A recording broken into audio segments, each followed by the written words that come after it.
Mimi nianze kumpongeza Mheshimiwa Rais wa Jamhuri ya Muungano wa Tanzania Daktari Samia Suluhu Hassan. Kwa hakika bi mkubwa huyu ameendelea kuwa nuru, bi mkubwa huyu ameendelea kuwa taa, bi mkubwa huyu ameendelea kuwa dira, bi mkubwa huyu ameendelea kuwa muonyesha njia, kwa sababu kiongozi ni yule anayeweza kuonyesha njia. Matukio haya yaliyotokea huko Nzega, Tabora, tukio la mtoto kuzaliwa na kutupwa, haikuanza kwenye awamu ya 6.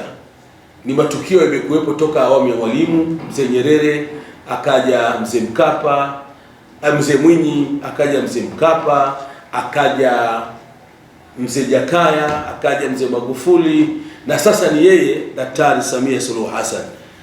Lakini wote hawa walikuwa ni viongozi, wanasiasa, wanadini, wanadini kabisa. Mfano Mwalimu Nyerere mpaka kanisa Katoliki linataka kumfanya kuwa mwenye heri, maana ni mtu mwema sana.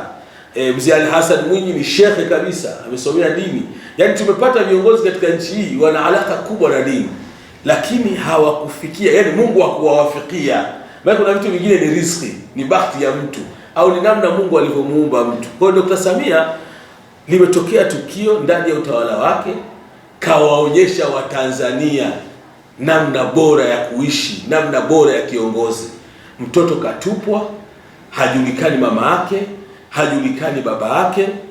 Yeye mama kazitazama sheria za nchi. Sheria za nchi zinaruhusu kuwasili, zinaruhusu kuwasili mtu, kwamba mtu huyu unakwenda kwenye kituo cha mayatima, kuna taratibu maalum unazifuata. Ukizifuata unamchukua ile mtoto, unakuwa naye, unamlea.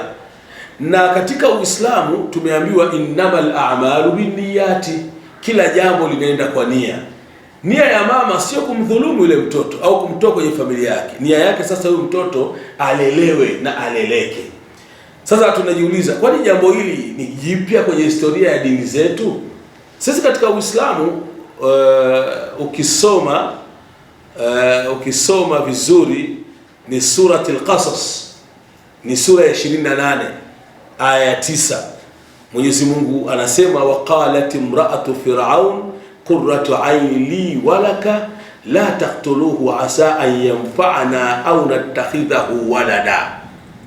Alipozaliwa Nabii Musa alitupwa.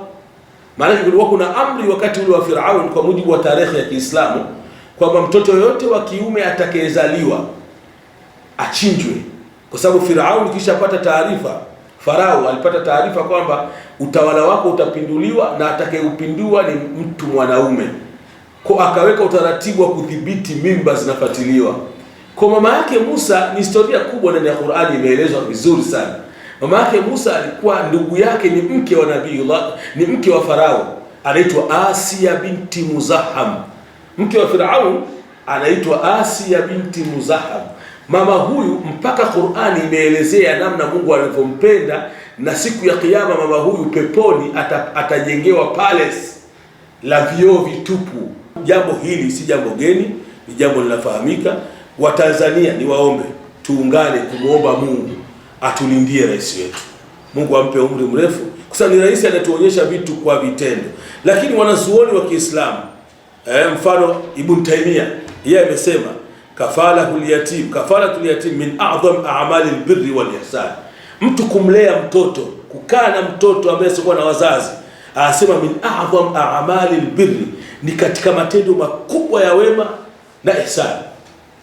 Huyu ni Ibn Taymiyyah.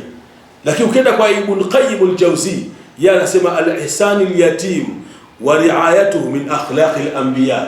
Mwanazuoni mkubwa wa Kiislamu anasema kumfanyia wema mtoto asiyekuwa na wazazi, mtoto yatima, mtoto aliyetengwa, aliyetupwa, anasema na kumlinda, kumuhifadhi. Makile mtoto akiwa pale kwa rais, anaelewa na mama yake ni rais. Ibn Qayyim anasema min akhlaqil anbiya, ile tabia aliyoonyesha Mama Samia ni tabia ya mitume wa Mungu. Ile ni tabia ya mitume wa Mungu. Kwa hiyo niseme tu kwa ufupi, Al-Imamu Nawawi yeye amesema jambo hilo, tendo hilo, fadlu kafalahu al-yatim wal ihsan ilayhi wal qiyam bi masalihi. Anasema Imamu Nawawi, jambo la kulea yatima ni jambo bora, ni jambo bora. Jambo la kumlea mtoto aliyetupwa, kumlea mtoto aliyefiliwa, mtoto aliyeachwa ni jambo bora. Ubora mkubwa unaotokana na kile kitendo cha kumfanyia wema, walqiyamu bimasalihi, na kusimamia mahitajio yake. Ikifika mahala watu wamejitia wazimu, hawataki kuacha zinaa, mambo mengi yanatokea katika sura hii. Kwa sababu utajikuta wewe binti umezaa mtoto bila kutarajia utazaa vipi, na imetokea umezaa na akili yako inakuchanganya, unaona suluhisho ni kumtupa. Kwa hiyo nitoe wito kuacha zinaa, lakini nitoe wito wa Watanzania kuendelea kuwa wachapakazi, kutafuta riziki ya halali. Kwa sababu unaweza kusema unamtupa mtoto kwa sababu ya umaskini. Chapa kazi. Madhali Mwenyezi Mungu akupa mikono miwili, macho mawili, miguu miwili, una afya njema, fanya kazi utafute riziki yako ya halali. Sisi katika Qur'ani huku mtume wetu anasema la taqtulu auladakum khashyata imlaq. Nyinyi msiue watoto wenu kwa kuogopa kuwalisha. Kwa mimi nina njaa, nitamlisha nini? Mungu anasema nahnu narzuqukum, mimi Mungu ndio nawalipa riziki nyie wa iyahum, na wao. Kwa hiyo kuna hoja ya pili ya umaskini, watu wa maskini. Hata hii vurugu tunayoiona watoto wa mtaani, hakuna watoto wa mtaani, ni kujiendekeza. Mtoto wa mtaani ana mjomba, mtoto wa mtaani ana shangazi, mtoto wa mtaani ana babu, mtoto wa mtaani. Turudini kwenye asili. Watu wengi wamelelewa ujombani, watu wengi. Nyinyi familia mnaruhusuje mtoto wa dada yako aende akae wa mtaani, mtoto wa kaka yako awe mtaani? Turudishe nyoyo za huruma, ndio wito wangu. Turudishe nyoyo za huruma katika familia. Leo imefikia mahala anakufa mtu, ukoo unakaa kikao cha familia, wanakubaliana fulani atamlea fulani. Ndani ya siku mbili yule fulani hamlei tena mtoto yule. Matokeo mtoto anakwenda mtaani. Hebu turudisheni nyoyo walizoishi wazazi wetu. Tuna watu wamesoma mpaka kuwa na PhD. Wamesomeshwa ujombani.